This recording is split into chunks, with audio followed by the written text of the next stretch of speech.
নমস্কার বন্ধুরা, কেমন আছেন সবাই? আশা করছি ভালো আছেন। আমিও কিন্তু খুব ভালো আছি। সেটা অবশ্যই আপনাদের ভালোবাসায়। চলে এলাম আবার আরেকটা নতুন ভ্লগ ভিডিও নিয়ে, প্রত্যেক দিনকার মতো।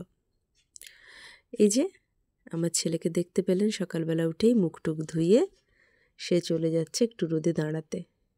এখন বাজে সকাল 8টা। তো চলুন আমি রান্নার জোগাড় করি। কারণ সকালবেলায় যদি না রান্নাটা বসিয়ে দিই, স্কুলের ভাত সময় দিতে পারবো না, আর অফিসের ভাতও সময় দিতে পারবো না। তো সকালবেলা উঠেই এই যে লাউ ডাঁটা কাটতে বসে গেছি। লাউ ডাঁটার আজকে পোস্ত হবে। দেখুন কীরকম সুন্দর টাটকা সতেজ লাউ শাক। দেখলেই মনে হয় খেয়ে নিই, তাই তো? লাউ শাকের আমাদের শ্বশুরবাড়িতে যেমন পোস্ত, তারপরে কাঁচকলা, আলু, পেঁপে, গেঁড়ি অথবা জ্যান্ত মাছ দিয়ে ঝোল, এটা আমরা খেয়েছি। কিন্তু শ্বশুরবাড়িতে এসে লাউ শাকের ওই যে ডগাগুলো হয় না, নরম নরম যে ডগগুলো, ওই ডগগুলো দিয়ে আলু ভাতে মেখে সর্ষে নয় পোস্ত বেটে, কাঁচা লঙ্কা পোস্ত বেটে একটা না ভাতে হয়, লাউ শাক ভাতে, সেটা আলু ভাতের সাথে মাখা হয়। খেতে না কি ভালো যে লাগে, আপনাদেরকে কি বলবো। আপনারাও একদিন খেয়ে দেখবেন, কি সুন্দর খেতে হয়। এদিকে আমার মাছটাও কিন্তু ভাজা হয়ে যাচ্ছে। আগের দিকে ভাত, উনুনের পেছন দিকে মাছ বসিয়ে দিয়েছি। তো ওইদিকে গ্যাসে দেখুন লাউ শাকটাও হচ্ছে। মানে গ্যাস, উনুন সব আমি একসাথে কিন্তু চাপিয়ে দিয়েছি। আমি এই লাউ শাকে কিন্তু কোনো জল দেব না। এই যে ভাপে ভাপেই যে জলটা বেরোবে না, সেটাই কি সুন্দর লাগবে। এই দেখুন, জল দিলে একটু জলসা হয়ে যায়, কিন্তু আপনি এই জলে যদি আলুটা সেদ্ধ করতে পারেন, আস্তে আস্তে কষিয়ে কষিয়ে, খুব সুন্দর খেতে হয় তরকারিটা। লাউ শাক হচ্ছে, এদিকে কিন্তু আমার মাছের মশলাও কষানো হচ্ছে। মাছের করব সর্ষে বাটনা দিয়ে একটু ঝাল। তার জন্য পেঁয়াজ আর কাঁচা লঙ্কা, টমেটো, সর্ষে, তিল সব একসঙ্গে বেটে মশলায় কষে নিচ্ছি।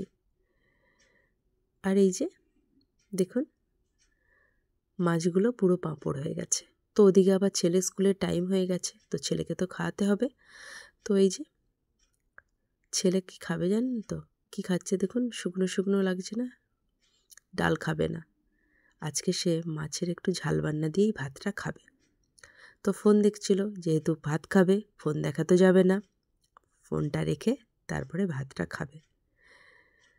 মুখটা দেখুন কীরকম হয়ে আছে। ফোন রাখার কথা বললেই বাচ্চাদেরকে তাদের যেন গায়ে জ্বর, তাই না? ফোন দেখতে দেখতে যদি খায়, কি দিয়ে যে ভাত খাচ্ছে ওরা নিজেরাও বলতে পারবে না। তো যাই হোক, অবশেষে খাচ্ছে, খাইয়ে দিচ্ছি। খেয়ে দিয়ে স্কুল যাবে। তো ছেলে চলে গেল স্কুল। তো ছেলে চলে যাওয়ার পর এবার দিতে হবে হাজব্যান্ডকে ভাত, মানে তার অফিসের সময়, তাকে এবার ভাত দিয়ে যেতে হবে। তো ছেলে যাক, দুগ্গা দুগ্গা, তোকে বলে দিলাম সাবধানে যা। যাই হোক, দু ভাই চলে গেল, মানে আমার পাশের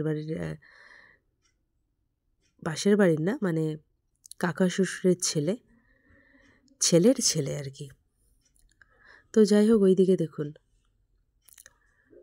মাছ, ওই যে মাছওয়ালা মাছ কেটে দিচ্ছে। তো ওরা মাছ টাছ কাটুক, আমি এদিকে দুধটা গরম বসিয়ে দিই। কারণ মা দুধ নিয়ে এসছে, একটু দেরি করে দুধটা গরম বসিয়ে দিই।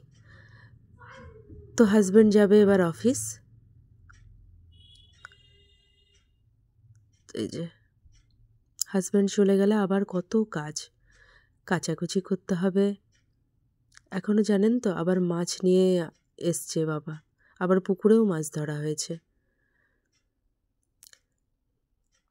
এই দেখুন, মাছ ধুয়ে এটা নুন মাখিয়ে রাখা হয়েছে।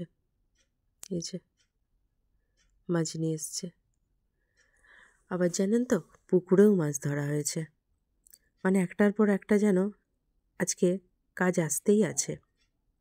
এখনও অবধি অফিস জয়েন করতে পারিনি, আমাকে ওটাও তাড়াতাড়ি জয়েন করতে হবে।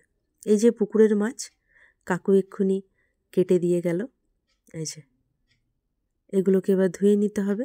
ওদিকে দেখুন বাবা মাংসও নিয়ে এসছে। মাংসটাকেও তো আমাকে নুন হলুদ মেখে রেডি করতে হবে, তাই না বলুন? তো চলুন মাছটাকে আগে ধুয়েই নিই, তারপরে না হয় মাংসটাকে নুন হলুদ দিয়ে ম্যারিনেট করে রাখবো। আমি আবার নুন হলুদ লেবু আর একটু লঙ্কার গুঁড়ো আর একটু সরষের তেল ভালো করে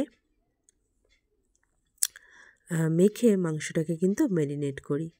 তাতে কি হয়, যেহেতু বিকেলবেলা করব, খেতে খুব টেস্ট হয়।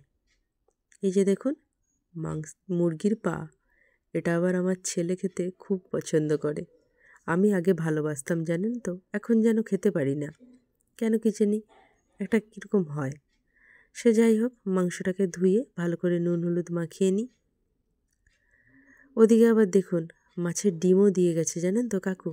মাছের ডিমের বড়া খেতে কিন্তু দারুণ, তবে মাছের ডিমের বড়াটা খাওয়ার সময় গরম গরম ভাজবো। তো ভিডিওটা আজকে এতটা পর্যন্তই, দেখা হবে আবার অন্য কোনো দিন।